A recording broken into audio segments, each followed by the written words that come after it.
Le Barça gagne 1-0 face à Majorque à quelques jours du choc face à Naples en Ligue des Champions. Alors déjà au niveau de la compo, on voit que Xavi a dû déjà être présent dans les tribunes et non pas au bord du terrain, mais surtout faire avec beaucoup d'absence. Araujo suspendu et énormément de joueurs blessés.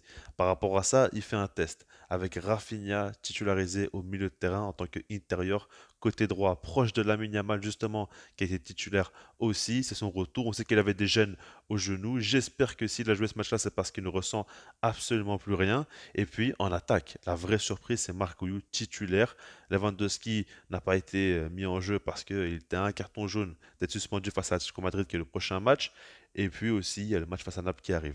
Donc ça, on peut le comprendre. Maintenant, Roquet, beaucoup de gens auraient voulu le voir. Moi, je pense que dans les deux cas, ça reste quand même une bonne nouvelle de voir ces jeunes-là jouer. Maintenant, par rapport à ce match-là, le Barça commence quand même très bien, avec de bonnes intentions. On voit un gros pressing, un bloc très haut, où ils ont tout simplement voulu marquer très rapidement. Donc ils ont été assez dangereux, et on a vu dès la 25e minute de jeu un penalty obtenu par le Barça. C'est Rafinha qui obtient la faute sur une action en transition où Lamine Yamal va le trouver. Et honnêtement, ça me pose énormément de problèmes parce que Gundogan rate ce penalty. Et quand tu connais la carrière du bonhomme, quand tu connais son statut, en fait, ce penalty-là, il est trop important. Alors oui, rater un penalty, c'est pas la fin du monde. Ce que je veux dire, c'est que dans la situation actuelle du club, c'est criminel de le rater. Et je pèse mes mots tout simplement. Parce que là, on sait qu'il y a un énorme manque de confiance dans cette équipe. Et tu sais très bien que si jamais à la 25e minute de jeu, tu mets ce penalty, ça fait 1-0, tu es à domicile, le public va s'enflammer et tu pourras dérouler, marquer plusieurs buts, reprendre la confiance juste avant le match face à Naples avec des champions qui est ultra, ultra important. Bah, c'est le top. C'est tout ce qu'il faut au Barça. Mais non, parce que là, quand tu rates ce penalty, on voit tout de suite il y a un coup de froid dans le stade et évidemment que tout devient plus compliqué parce que déjà tu as un déficit de confiance. Là, bah, ça n'aide pas du tout. Au contraire, ça empire la situation et donc pour faire la différence, tout devient plus compliqué. Et en dehors de ça, Gundogan, j'aimerais le dire, hein, son match est vraiment, vraiment mauvais. Alors on peut évoquer le fait est qu'il soit vraiment fatigué. On le sent quand même qu'il enchaîne énormément les matchs et que ça pèse sur lui. On peut aussi dire qu'il a dû changer de position avec l'absence de De Jong. C'est lui qui doit jouer plus bas à côté de Christensen dans le double pivot. Toutes ces choses-là peuvent être dites, ok, mais là, il a eu des occasions de marquer. Il a vraiment pas été bon au niveau de la frappe. Et puis, beaucoup trop de déchets techniques, un peu trop de nonchalance aussi. Et il ne s'est pas assez révolté alors qu'il a été coupable avec ce penalty raté. Franchement, j'ai été très déçu et je m'attendais à beaucoup mieux de sa part. Maintenant, voilà, je vais pas non plus vraiment lui tomber dessus. Je sais très bien que c'est un gars quand même qui fait une excellente saison, qui fait de très très bonnes choses. Mais là, sur ce match-là, vraiment, il aurait pu beaucoup, beaucoup aider l'équipe. Ensuite, il y a un autre joueur personnellement qui m'a beaucoup déçu, c'est Joao Félix. Franchement, il faut le dire, hein, Joao Félix, c'est pas normal d'avoir autant de déchets et de proposer si peu quand tu sais que le Barça doit marquer, doit gagner à domicile face au 15e du championnat. Et quand on regarde un gars comme ça de 24 ans qui doit convaincre le Barça de le recruter définitivement, ben montre pas assez d'envie. Je trouve qu'on a l'impression qu'il n'est pas vraiment concerné plus que ça et que en fait, c'est simple, hein. Quand tu regardes, Joao Cancelo fait beaucoup plus que Félix, alors que c'est pas lui qui devrait créer autant de jeux sur son côté. Oui, c'est un joueur qui offensivement est à l'aise, mais normalement, Félix doit proposer beaucoup plus. Et quand tu regardes Cancelo, bah, c'est vrai que ces derniers temps, j'en parle très très peu parce que pour moi, c'est totalement logique qu'il soit au rendez-vous à chacun des matchs. Pour moi, c'est vraiment un top top joueur, j'ai aucun doute là-dessus.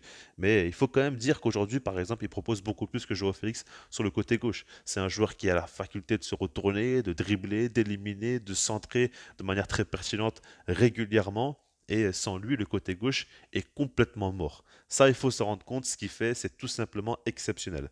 Maintenant, par rapport au reste, ben, si on continue à parler des joueurs, il faut parler de Pau Cubarsí, qui, lui, fait un match de patron. En fait, ça a été le taulier de la défense, très clairement. Tu vois qu'Inigo Martinez, à la course, c'est très compliqué pour lui. Koundé, ça va mieux ces derniers temps, mais c'est toujours pas non plus un top top défenseur. Mais Koubarsi, lui, il a coupé beaucoup d'actions très dangereuses pour Mallorca et à la relance, il est très à l'aise. On a vu plusieurs fois même du dépassement de fonction quand il prend le ballon et qu'il accélère sur une trentaine de mètres pour donner le ballon à un coéquipier. Ça, c'est assez fou. Ou même quelquefois, il va récupérer des ballons très très loin de sa zone en pressant tout simplement et en anticipant les passes adverses. Ça aussi, c'est très très fort et on voit encore plus que tout cela une agressivité dans son jeu. Et pour moi, un joueur comme ça qui est si propre avec ballon, ben, la question c'est surtout au niveau des duels, au niveau de l'impact physique, au niveau de l'agressivité. Et justement là, il a été présent parce que il a vraiment été dur sur l'homme et ça a fait la différence. Un match vraiment impressionnant et je pense qu'aujourd'hui dans la hiérarchie, il est passé au-dessus d'Inigo Martinez et je pense qu'il mérite tout simplement sa place de titulaire. Et voilà, maintenant par rapport au reste, on voit que le Barça a du mal à chaque fois à se créer des occasions, l'attaque placée. On voit que les joueurs, franchement, offensivement, ils ont été mauvais pendant un long moment.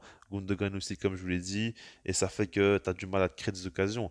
Mais le truc, c'est qu'il y a des changements. Tu vois Lewandowski, tu vois Rocky qui t'amène quand même un second souffle, mais tu vois surtout, surtout Lamine Yamal qui fait la différence. Enfin, faut en parler au bout d'un moment. Faut en parler. J'en ai déjà beaucoup parlé sur ma chaîne principale, sur ma chaîne secondaire, sur Twitter. Je le dis constamment depuis des mois et des mois. Même la saison passée, je vous le disais déjà, ce joueur-là n'est pas comme les autres. Son talent est tout simplement hors norme. Je vais vous dire, hein, déjà par rapport à son but, on va voir l'action quand tu vois comment il se décale côté droit, il va s'enfermer avec plusieurs joueurs et qui va réussir à le feinter, repartir de l'autre côté, ensuite frapper quand tu vois que l'angle est totalement fermé et il arrive à te placer la balle parfaitement. Regardez où le ballon se trouve au niveau des filets. C'est pas possible de tirer mieux que ça. Tout simplement, le gardien ne peut absolument rien faire. Le ballon monte et descend pile dans la lucarne gauche. C'est de la folie. C'est de la folie. Mais ce que j'aimerais dire, surtout par rapport à Lamine Yamal dans ce match-là, c'est que pour moi, on va dire, si on prend la première heure de jeu, c'est son pire match cette saison au Barça.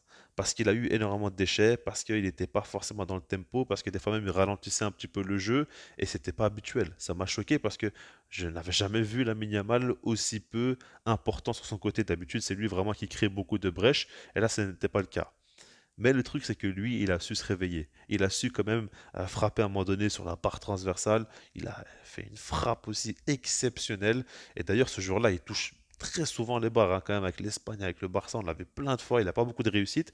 Et après, il va mettre ce but exceptionnel. Mais même après la fin de match qu'il nous fait, où il dribble à chaque fois, il provoque, il va à chaque fois amener du danger, c'est fort.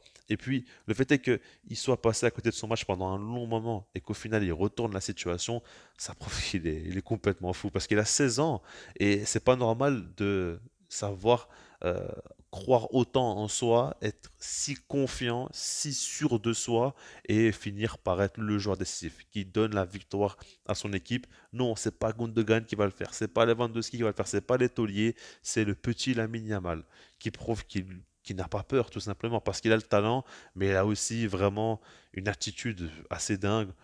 On le voit, il a déjà sa célébration, on voit que ça commence déjà à devenir une star. C'est un joueur vraiment impressionnant qui dégage quelque chose de très fort. Après, on a vu qu'il a subi pas mal de fautes, hein. On a vu à un moment donné une grosse faute où sa cheville, elle en prend un vrai coup. J'ai peur qu'il lui est arrivé quelque chose. Franchement, ça me fait très peur. Mais l'arbitrage aussi, on peut en parler, hein. Franchement, c'est une hérésie totale. On voit à un moment donné Lewandowski qui est seul, qui va face au gardien, qui se fait prendre un croche-pied, mais l'arbitre ne siffle pas. Non, c'est pas très grave. On voit à un moment donné Lamine Yamal qui se fait accrocher par un joueur, qui se fait plaquer au sol, mais non, il n'y a pas faute. Apparemment, il jouait le ballon à un défenseur. Enfin voilà, que l'arbitrage, c'est toujours la même chose en Liga. Et en fait, ce qui me dérange, c'est qu'on a vu que ces erreurs d'arbitrage ont poussé Mallorca à être agressif et ils ont fait des fautes très dangereuses. Et puis j'en ai même pas parlé, mais Rafinha est blessé encore une fois dans ce match-là, j'ai oublié de le dire. Mais ouais, c'est encore un coup dur parce que Rafinha, quoi qu'on en dise, il faut qu'il fasse souffler tout de même la Yamal. Il peut aussi apporter dans un autre registre, comme on l'a vu aujourd'hui. Il n'était pas si mauvais, franchement, il montrait quelques bonnes choses. Mais là, il s'est blessé à nouveau. Il y a trop de joueurs qui sont indisponible et pour le match face à Naples, ça va être compliqué pour la saison aussi, tenir autant de matchs qui restent avec un effectif aussi affaibli. Mais bon, voilà. En tout cas, on va retenir la Yamal qui a fait la différence. Ça reste tout de même un beau résultat, même si c'est décevant. Parce qu'on sait qu'il y avait de la place pour marquer beaucoup plus de buts, pour faire beaucoup plus de choses. Même Roquet aurait pu largement marquer. Mais bon, on va quand même rester là-dessus. D'ailleurs, Roquet, très bon match, très bonne entrée aussi, agressif, etc. On aura le temps d'en reparler. Je laisse là-dessus, puis sinon moi je vous dis peace.